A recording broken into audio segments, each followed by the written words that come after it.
Hai, selamat siang semuanya teman-teman.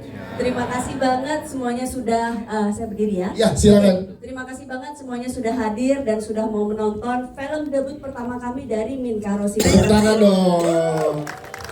Yang saya tahu nih yang saya tahu ini sekarang ini film Indonesia itu sudah hampir merajai seluruh bioskop Indonesia. Setuju. Dulu kan mungkin banyaknya film dari luar, benar ya? Ya. Sekarang mungkin udah perbandingan tuh 50-50. Dan saya yakin di tahun 2024 kalau tidak salah ada 285 film judul film dari Indonesia gitu ya. Nah, maka dari itu Minka Rossi Production memulai debut pertamanya di tahun 2025. Seperti itu. Thank you juga buat teman-teman supportnya sudah hadir hari ini. Benar-benar merupakan kebahagiaan juga buat kami dan juga buat teman-teman kreatif dan juga teman-teman sutradara, media. Thank you banget sudah mau hadir. Nah, film-film horor ini kenapa kita pilih film Lorong Kos? Ya. Tentunya relate lah dengan sebagian dari kita, benar? Siapa yang di sini pernah ngekos? Saya. Ya, sempat nunggak sih 2 bulan. Tolong ini. Sama kan? Nah, siapa juga mungkin kalau yang nggak pernah ngekos tapi pernah merasakan atau mendengar cerita-cerita dari teman-teman yang ngekos gitu ya. Nah, cerita ini hadir karena memang ini paling relate mungkin dengan masyarakat Indonesia gitu. Nah, tapi kenapa kita pilihnya? Kalau teman-teman tadi lihat, kalau kemarin saya lihat di komen-komen ada di Instagram tuh lucu sekali. Kenapa sih kosnya gelap-gelap gitu, gitu ya? Ya kalau gelap, yang kos yang terang-terang kan mewah gitu ya. Mungkin saya tadi juga nggak berani hadir gitu kan, takut ada kesenjangan sosial. Gitu. Saya minder dulu. Ya, nah maka dari itu kami semuanya di sini mencoba untuk memulai meramaikan industri film di Indonesia. Ya, situ dia. Tepuk tangan dong. Ini adalah langkah awal ya. Jadi ini adalah perkenalan dari Minka Rossi Production. Benar sekali. Pintu masuknya untuk ada di industri perfilman di Indonesia. Iya. Ya, tepuk tangan untuk Ibu Lady Diana. Terima kasih. Indonesia, kalau dari Ibu Elin sendiri seperti apa, Bu? Silakan. Halo teman-teman semua. Terima kasih sudah hadir di tempat ini, udah sempatkan waktunya. Ya, ini film debut pertama kami. Jadi semua yang kita planning untuk berikan yang terbaik untuk industri perfilman, ya semoga bisa diterima oleh kalangan masyarakat. Amin. Berarti bisa dipastikan ini langkah awal dan berarti siap. Waktu itu kita umumin soalnya lebih dari 1 judul ya. 5 judul bahkan. Jadi siap-siap. Mau berapa bulan sekali silahkan teman-teman media. Tapi kita support dulu Lorong Kos ini. Terima kasih tepuk tangan untuk Ibu Elin. Kita kayak produser sekarang kayak kita juga takut untuk ongkos di situ. Challenge-nya gimana sih Mas mendapatkan tempat syuting yang serem dan juga tadi membangun ambience dan vibes-nya juga kena banget ke penonton. Boleh diceritakan Mas proses kreatif produksinya? Oh iya, sebelumnya terima kasih atas kehadiran teman-teman semua dan alhamdulillah puji Tuhan kita film Lorong Kos akhirnya pecah telur ya. Dari Minka Rossi. Alhamdulillah. Untuk tadi lokasinya itu ya, lokasinya itu kebetulan memang kita mengambilnya di sekitaran Bandung lah ya. Sekitaran Bandung memang itu adalah salah satu tempat yang sudah sedikit penghuninya sebenarnya. Jadi secara lokasi aja memang udah menyeramkan. Saya juga nggak tahu nih teman-teman pemain kok berani semua. Tapi sehari 2 hari 3 hari akhirnya kok kayak biasa aja gitu. Karena udah kenalan sama penghuni asli. Akhirnya memang di beberapa kesempatan memang ada hal-hal aneh yang terjadi. Misalnya ada salah satu spot yang kita taruh kamera di situ, pasti itu kamera hang mulu. Itu salah satunya ya. Tapi begitu kita geser dikit, udah nggak ngehang lagi. Nah itu ya udahlah, mungkin ada hal mistisnya karena kita bikin film horor juga ya.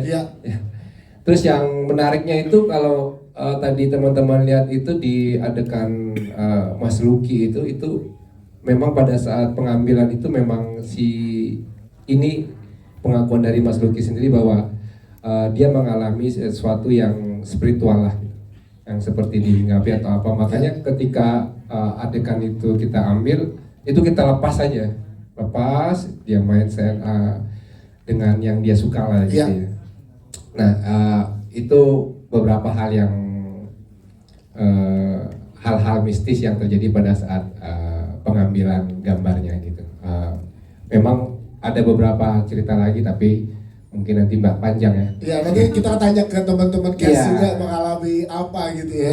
Jadi berarti itu semua syuting di Bandung ya Mas dilakukan ya? Iya, semua kita ambil di Bandung dan kebetulan dapat tempat yang sesuai dengan ekspektasi kita. Ya sesuai banget Mas itu kita. Kalau tempat healing juga di Bandung, karena banyak yang mau healing ke warung Bang Mandra. Ke warteg ya, Bang Mandra ya. Tempat healing juga situ ya, kita juga relate tuh, healingnya luar biasa. Saya yang healing belum hadir di sini karena masih healing kebetulan. Jadi nanti kita kembali. Ya Mas Toto, terima kasih Mas Toto, tepuk tangan dong untuk treatmentnya seperti apa sih Mas dari horornya, di brief kepada pemain juga, silakan. Oke, sebelumnya terima kasih. Jadi kalau Lorong Kos ini memang secara treatment dari awal kita pengennya itu raw ya. Jadi secara gambar itu kita nggak mau gambarnya ini beauty gitu. Jadi gimana caranya kalau kita meng-capture sebuah situasi seperti as it is gitu, walaupun itu set sebenarnya ya. Jadi yaitu dari tempat pemilihan kan tadi udah dibilang Mas Totong, kalau dari awal memang kita harus cari yang serem. Biar dari awal kita take juga udah ke reveal kalau itu serem. Nah kedua masalah jump scare itu memang terus terang ini banyak yang kita nggak cari reference. Jadi gimana ya kira-kira kalau naro kesereman itu lewat apa ya gitu. Makanya kalau tadi teman-teman lihat tuh ada yang dari meluk guling gitu. Meluk guling terus abis ngomong serius tiba-tiba balik jeger kayak gitu. Itu satu hal yang memang kita nangkep dari banyak cerita gitu loh. Karena memang gini, secara ide film ini kan sebenarnya dari Gibran ya, Gibran sama satu produser kita lah, Mas Andre gitu ya. Nah, pada saat kita mau buat si cerita ini bergulir, nah itu gimana caranya yang secara jump scare ini kita nggak ngambil dari tempat yang lain gitu, nggak ngambil dari film yang lain, sehingga begitu bergulir gampang kita begitu kayak misalkan kalau kamar mandi nih seremnya gimana ya gitu. Ya kita tinggal kelola di situ tanpa harus kita dapat referensi dari yang lain gitu. Iya, jadi originalnya dapat dari pengalaman juga teman-teman. Betul, makanya kayak Amel juga sebenarnya nggak terlalu kebayang dia kalau tadinya kayak gitu loh, kayak yang dari peluk guling tiba-tiba gulingnya jadi yang dipeluk beda gitu. kayak gitu loh. Yes, dan kamera movement juga menarik Mas di sini karena kita lihat ada beberapa yang memang ngikutin secara pemainnya, jadi kita ke bawah itu POV kayak ngikut, apalagi Kang Acep tadi gitu, beberapa di lorong pun, jadi kita berasa emang ada di lorong. Ini gimana Mas untuk ngobrol tentang kamera movementnya di film ini? Silakan. Oke, memang di sini kita ngitung banget ya period jump scare-nya gitu. Jadi gimana ya cara nakutin orang itu harus kita develop dulu gitu loh. Kita stepping dulu gitu, naikin perlahan sampai jeger gitu. Nah, kayak kamera moving itu juga sebenarnya kita banyak diskusi sama teman-teman pemain gitu. Misalnya kita pada saat kita bikin blocking, terus nih gua akan bergerak kameranya begini nih, gini. Nah, begitu dia ngerespon, karena suasananya juga udah serem, akhirnya dia keluar tuh ketakutannya, feeling ininya nggak harus didirect tuh, udah ketakutan beneran gitu loh. Jadi itu sih kolaborasi antara filmmakers dan juga benar. cast-nya Jadi ya. Di sini kan banyak yang ketakutan itu nggak harus melotot ya. Wah, nggak kayak gitu. Iya. Takut aja, anjir lu kabur gitu loh. Nggak harus melotot segala macam gitu. Karena emang naturalnya kadang punya respon masing-masing kan, orang takut kan. Masa melotot gitu. Iya, ada melotot. Ada juga yang kayak yang makhluk guling dan ke kasur juga ada. Siap, tepuk tangan untuk sutradara kita Mas Garang. Selain jadi cast, tapi juga ide awalnya juga dari dirimu kan. Nah, Mas Bang Gibran ini gimana? Boleh ceritain nggak ke teman-teman? Gimana sih awal ide keluarnya gitu? Kosnya tuh yang di mana? Ingat kos ya? Ternyata Gibran sering kos. Iya, teman cerita teman atau gimana? Benar. Silakan diceritakan. Halo semuanya. Halo, saya Gibran Martin. Terima kasih juga udah Ya. media udah datang. Siap sebentar Mas, tapi tadi halo Mas Bayu, ada gitu yang mana coba ngaku? Mas Bayu. Kayak suara halus, saya pengen disapa Mas Bayu gitu. Ya. Silakan. Ya, ide awalnya pada waktu saya datang ke PH Mika, kebetulan kita juga udah dekat, Ya. terus saya bilang, tampaknya saya banyak cerita serem di kosan gitu. Karena apa namanya, dari pihak Mingga bilang, kita pingin bikin film apa ya yang bisa relate dengan, nggak perlu mikir susah, Ya. nggak perlu orang tuh cari referensi jauh-jauh. Di mana ya? Oh, kos. Iya. Kebetulan saya juga ngekos gitu. Karakter dekat sekali berarti Bayu. Dekat sekali. Nggak, karakter Bayunya sih sangat jauh. Oh jauh, betul. Sangat jauh, Ya, sangat jauh. tapi pengalaman ngekosnya yang sama. Pengalaman ngekosnya sama, horor-horornya juga sama, terus saya kasih ide. Nah, sebenarnya kalau bisa dibilang ide saya tuh cuma 20-30%. Oke. Selebihnya kejeniusan dari Pak Sutradara dan penulis skrip lah. Yes. Gitu. Jadi awalnya dari emang banyak referensi dan pernah mengalami ngekos juga. Benar. Dari situlah yang terjadi. Nah, mendalami karakter Bayu berarti seperti apa saat dipercaya? Oke, benar jadi Bayu juga ya. Sebenarnya kita ada juga curiganya ya sama Bayu tadi ya. Sekali dua kali gitu dibawa ke situ juga tuh. Benar. Ini gimana ngedalaminnya? Ya, pertama adalah dari Mas Ganang bilang, Bran, lu bisa mainin Playboy nggak? Oh, kebetulan nggak bisa. Oke. Mesti latihan. Mesti latihan dulu. Kebetulan kita drilling 2 minggu lah untuk jadi kayak tadi. Ya, itu percaya sih kita sih. Ya, tapi nge-flow aja karena Ya. Mas Ganang bilang, gue pengen lo happy main di sini, jadilah Bayu gitu loh. Ya. Jadilah Bayu. Akhirnya ya yang tadi kita lihat aja gitu, dan kebetulan untuk mainin peran Bayu itu sangat enak gitu, sangat gampang sih. Ya, berarti ada referensi-referensi kehororan yang pernah lo alamin ya dibawa ke cerita ini ya. Lumayan banyak, Oke. lumayan banyak ya, kayak contoh tadi gelas itu yang Ngaduk gitu? Iya itu, terus suara atau ada penampakan itu Ya. juga saya banyak masukan kayak, Mas, gue tuh pernah atau teman itu tuh ada cerita kayak gini. Akhirnya ya dijahit sendiri sama Mas Ganang dan penulis. Ya, ini kan ensemble yang luar biasa ya. Mas Gibran ini pengen tahu gimana nge-build chemistry untuk sama pemain, karena baru di film ini kan semuanya bergabung di dalam satu project nih gitu. Iya. Jadi gimana tuh nge-build chemistry-nya? Kebetulan kalau sama Nadira saya udah pernah main film bareng, Ya. jadi pada waktu ketemu kita lebih santai. Nah, sama tim yang lain awalnya kita agak canggung lah ya, masih baru ketemu di tempat reading. Cuma pada waktu kita di lokasi syuting kita semua jadi akrab. Ya. Karena sutradara kami memilih hotel yang sangat seram di situ. Oh jadi Dan emang ya, nggak cuma tempat syuting ya? nggak cuma tempat hotel syuting. nginep juga ya? Hotel nginepnya juga sangat serem, Ya. terus lokasi serem, jadinya kita akrab semua. Mau nggak mau kumpul dulu sebelum pada ke kamar masing-masing. Betul. Jadinya kita sangat, siapa namanya tadi? Oh ya, mendingan bareng aja. Daripada yang satu kesurupan susah nanti syutingnya. Tepuk tangan dong buat Gibran Martin, terima kasih. Lanjut kita ke Nadira. Nadira, kita pengen tahu juga gimana nih teman-teman yang seperti kita bilang di awal. Jadi boleh beritakan semua hal-hal baik tentang film ini, tapi jangan spoiler ya, biar misterinya tetap terjaga untuk experience teman-teman yang nanti baru menontonnya di tanggal 26. Nah, kita pengen tanya ke Nadira bagaimana pada saat dipercaya mendapatkan karakter Ira ini yang penuh misteri nih, silakan. Halo kakak-kakak semua. Aku Nadira Hill. Tadi pertanyaannya apa gimana pas dapet? Iya, dapat ini tanggung jawabnya kan besar karena cukup kompleks nih karakternya. Jujur dari awal aku terima sinopsis, aku ada sedikit keraguan. Karena untuk karakternya sendiri memang berat kan. Tapi aku juga satu sisi juga ngerasa tertantang, apalagi sama karakternya Ira ini. Aku belum pernah dapetin karakter yang seperti ini dan belum pernah dapetin cerita yang kayak gini. Jadi aku juga tertantang dan pengen banget nyobain sesuatu yang baru. Dan beruntungnya aku pas masuk ke keluarga lorong kos ini, semua timnya dan cast-nya juga itu tuh bisa saling ngebantu. Ya. Yang gimana nggak perlu untuk kayak bonding sendiri, nggak perlu ribet-ribet. Tapi kalau untuk karakterku sendiri paling aku ada beberapa riset ke psikolog sama ada ke beberapa temenku yang ngalamin case-nya kayak si Ira ini. Oh, oke. Kalau kamu sendiri mengalami nggak horor gitu, deket nggak sih? Pengen tahu deh. Apakah pada saat syuting atau sebelum mungkin mengalami juga gitu? Pas syuting kebetulan di hotelnya yang posisinya itu sebelahnya lokasi ya. Oke.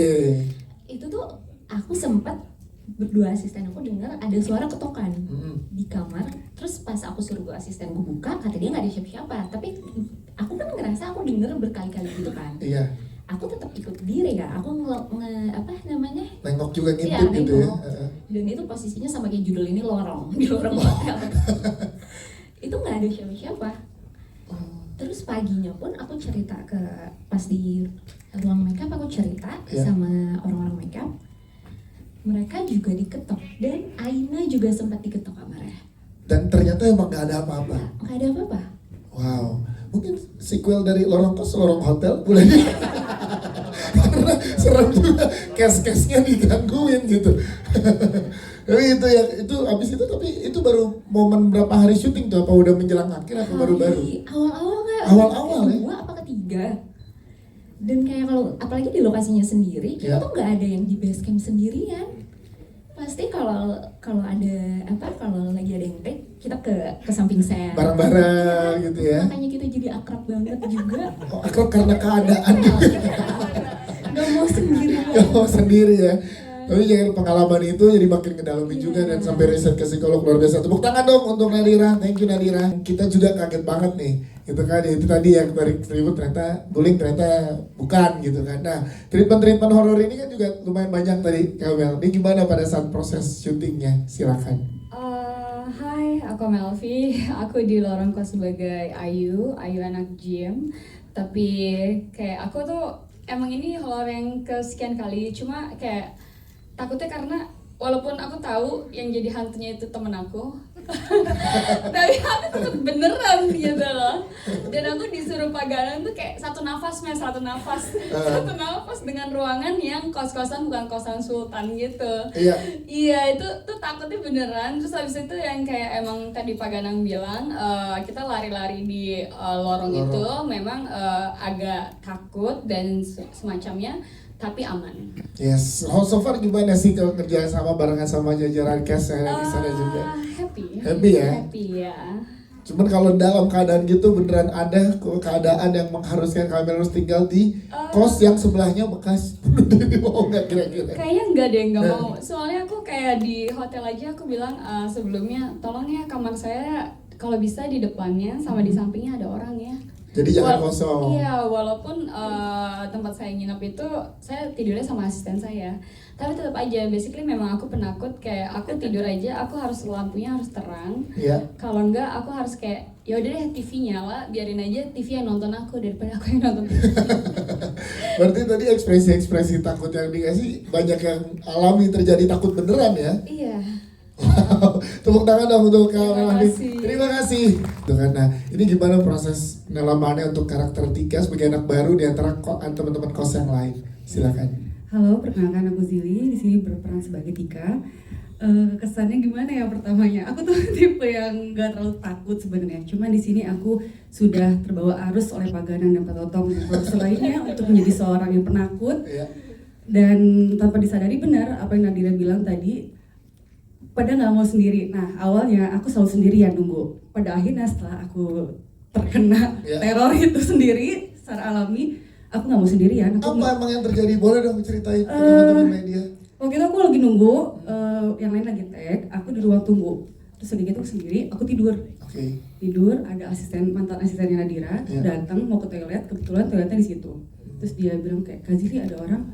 Ada kayaknya, soalnya tadi aku dengar kayak ada yang masuk gitu. Tapi aku udah merem kan. Terus ya udah ketok aja. Aduh aku udah kebelet, gak tahan gitu. Ya udah ketok aja, aku bilang. Pas diketok, kok gak ada suara. Udah buka aja. Buka. Terus Kak, gak ada orang. Aku cuman oke, fine.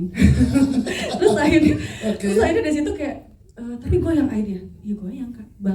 Baknya tuh goyang Kak. Dari situ ya udah aku gak balik tidur sendiri. Dan memang dari awal juga aku kamarnya paling nggak enak deh, di ujung sendirian, depan nggak ada orang, kiri nggak ada orang, bener-bener paling gede juga kamarnya, jadi kayak serem banget. Akhirnya aku ngungsi ke Aina. Jadi Jadi aku tidur sama hantunya gitu. in real life. Iya. Jadi Mungkin karena Pak Totong dan Mas Ganang tahu kamu in real life tuh pemberani kali Nah ya. itu dia, tapi Jadi ternyata lokasi semua dipatahin sama mereka. Aku jadi nggak berani kak. Jadi Berarti bener aku takut. proses masuk ke Tika lumayan Lumayan ini, dalam banget. dalam banget Itu ya. dan itu nggak kerasa ya. Iya. Tiba-tiba jadi kayak kok sendirian. Banyak ihnya jadinya gitu kak. Tepuk tangan dong untuk Zili. Terima Terima kasih. kasih. Ke Ibu Yati Surahman sebagai ibu kos kita. Tepuk tangan dulu dong Ibu Yati Surahman.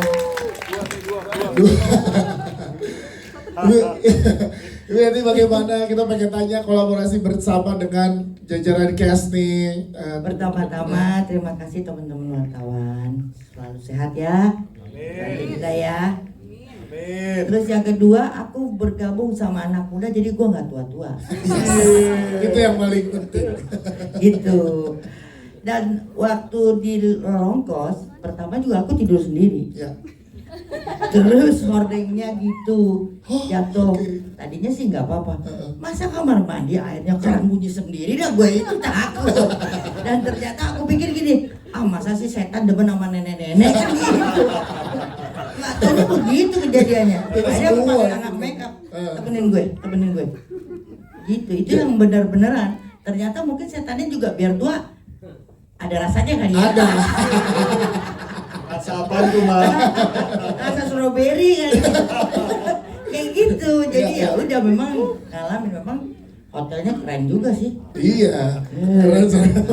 Tapi jadi ibu kos yang tadi kan kita lihat udah kayak banyak sebenarnya secara emosi tadi kita ngerasain gimana kekhawatiran ibu kos ditinggal suaminya diwarisi oleh kosan yang besar, tapi harus menjaga kosannya agar tidak tercemar nama baik. Itu gimana berarti mendalami karakter ibu kos yang Iya, kompleks ini? aku kebetulan mungkin karena adiknya banyak ya, Ya. jadi di rumah tuh selalu kayak ibu kos karena anak pertama kan, Oke. banyak ngurusin adik-adik kamar.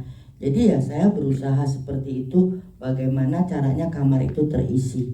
Itu sih. Jadinya terus ada Terus memberikan yang terbaik kayak promo-promo, pokoknya aman gitu. yes, jadi nggak hanya teman-teman juga, Bu Yati Surahman juga didatengin ya kamarnya ya. Iya, aku tuh kaget tuh waktu itu air.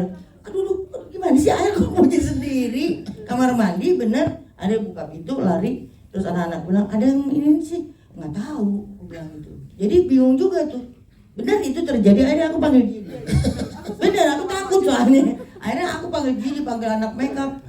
Sebelum ke Lari sendiri. lari sendiri akhirnya dibarengin ya. Terus sebelum ke jajaran cast lain. Iya. Padahal kan aku kalau di film horor sering jadi setan ya. Itu dia. Aku pikir masa sih setan nggak kenal sama temennya. Pasti tahu polanya harusnya ya. Ini kok nggak tahu. Tapi gimana rasanya energi yang terjadi di sana dengan kolaborasi ini kan berbagai generasi kan dari teman-teman yang di sini. Aku bersyukur Yes, sekali iya. ini teman-teman anak-anak muda ini Iya. generasi penerusku. Aku Oke. kan tua. Nah. Aku nggak tahu gitu. Oke. Keren-keren kok, keren-keren. Tepuk tangan dong untuk Ibu Yati Surahman. Terima kasih. 1 jam setengah sampai 2 jam. Yes. Terus bersihinnya bisa setengah jam sampai 40 menit sendiri. Jadi datang duluan pulang paling belakangan Iya. biar yang lain ya. Biasanya gitu. Yes, dan kamu juga mengalami itu, takut saat melihat makeup tadi kan ya? Nadira takut tuh, dan juga kalau takut walaupun temen nih tahu gitu kondisinya. Emang vibes di sana sebegitunya ya dibuat oleh sutradara kita. Vibes di sana segitunya, terus juga dari Pak Ganang, terus sama produser, DOP semua teman-teman art itu sukses banget sih. Ya. Nyulap tempat yang udah serem jadi makin serem lagi. Menurut aku sih gitu ya. Dan kalau misalnya ngomongin kejadian-kejadian yang terjadi, ya bener Kazili adalah roommate aku. Terus ketika Kazili ada day off, aku takut jadi Nadira yang ke kamar aku. Itu jadi kayak udah rolling aja gitu. Kalau kejadian horor sih sebenarnya di set sih aku nggak begitu diganggu, mungkin karena setannya bingung juga ya kan. Aku udah selalu on point. Sangka temen nih Iya, namanya ya. sama nih kayaknya nih. Jadi kalau di set sih nggak begitu, tapi pas di hotel salah satu kejadiannya itu ada momen pas Kak Zili lagi nggak di kamar aku, terus Nadira habis main dari kamar aku. Oke. Terus habis itu aku ke toilet, terus habis itu ya udah aku main HP gitu kan rebahan, tiba-tiba ada yang ngetok dan itu benar kejadian. Mas Bayu masuk. Mas Bayu loh, Mas Bayu kan karakter Bayu. Iya. Ngomong ini lagi nggak jadi setan soalnya. Iya. Enggak. itu aku langsung ngechat Nadira kayak, Kak tadi lo ngetok kamar gue gitu. Terus kayak, ah enggak kata dia gitu, karena aku pikir dia mau masuk lagi. Ternyata enggak, dan di hari itu emang lagi intens banget kali ya. Di hari itu malamnya aku dengar di kamar sebelah yang aku tahu kosong ngegeret-geret kursi, meja, nggak tahu deh, kayak rame banget. Sama aku tahu itu kan hotel tempat kita stay itu hotel tua. Iya, betul. Dan kamar, ya kebayang lah situasi kamar hotel tua gimana. Aku tahu telepon hotel itu, telepon rumah kayak zaman dulu tuh nggak connect ke lobby. Oke. Tapi itu bunyi 3 kali Nah. di kamar aku. Wow. Tuh kamar yang lain gak ditelepon ya, aman ya. Terus tapi bunyi tapi aku angkat aja gitu. Terus? Kayak halo, aku pikir dengan polosnya ada halo aja, kirain apa gitu. Terus gak ada. Terus aku angkat lagi gak ada. Aku angkat lagi gak ada. Terus aku kayak oh udah mulai aneh nih. Terus di hari itu lanjut yang ke top. Terus malamnya, jadi dari yang tadinya aku takut sampai aku kesel. Soalnya kayak kalau misalnya lo ngeganggunya jam 10-11, gue mesti main HP. Tapi kalau jam 12 gue udah mau tidur, besok pagi soalnya. Callingannya pagi nih. Callingannya pagi, jadi tolong deh gitu ya. tolong stop. Gitu sih. Tapi dari tadi kita pengen tahu kacamatanya Tania tuh menyampaikan pesan apa sih ke penonton, karena kan tadi kayak masih ada yang belum selesai nih gitu. Nah, sebenarnya untuk teman-teman yang udah nonton semuanya kan akhirnya terungkap ya, bahwa Ira lah si itulah yang tadinya tuh tidak bunuh diri gitu. Sebenarnya pengen menyampaikan ya ini mungkin kayak one lasting gitu, closure kali ya dari Tania, kayak pengen nyampain kalau kayaknya Tania tuh deserve untuk pergi dengan tenang gitu. Walaupun sebelum dia berpulang kan kondisi mentalnya juga tidak baik-baik aja kan. Jadi memang udah sangat fragile, udah sangat rapuh gitu. Cuman kalau dari kacamata Tania, dia aku yakin dia expect untuk semua orang tahu kalau misalnya gue bukan bunuh diri gitu. Itu dia. Tepuk tangan dong untuk Aida.